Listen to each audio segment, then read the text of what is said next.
Hello అండి, welcome back to my channel. కుందన్ని summer స్కూల్లో అయితే జాయిన్ చేశాను అనమాట. యాక్చువల్గా ఇక్కడ ఆగస్టు జూలై మొత్తం హాలిడేస్ అయితే వస్తాయి. సో జూలై మొత్తము సమ్మర్ స్కూల్ అన్నట్టు 1 మంత్ అంతా పెడతారనమాట. నెక్స్ట్ ఆగస్ట్లో అయితే స్కూల్స్ హాలిడేస్ ఇచ్చేస్తారనమాట. సో ఈ జూలైలో కూడా ఏం చేస్తారంటే వీక్లీ 2 days ఫీల్డ్ ట్రిప్ అన్నట్టు దొరికిపోతారు. మిగతా డేస్లో కూడా సమ్ యాక్టివిటీస్ అయితే ఉంటాయి, నేను అవి మళ్ళీ చెప్తాను.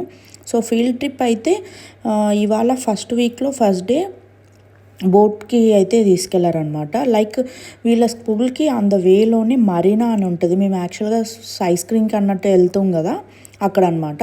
సో ఈ ట్రిప్లో ఏంటంటే బోట్ ఎలా ఉంటుంది అదంతా అనమాట. 2 types ఆఫ్ బోట్లు అయితే తీసుకెళ్లారనమాట మమ్మల్ని. సో ఇక్కడ చూస్తున్నారు కదా, ఈ బోట్లో మొత్తం సిట్టింగ్ ఎట్లుంటుంది అదంతా చూపించారనమాట. పార్ట్ 2 కోసము సబ్స్క్రైబ్ చేసుకోండి, లైక్ చేయండి. Thank you.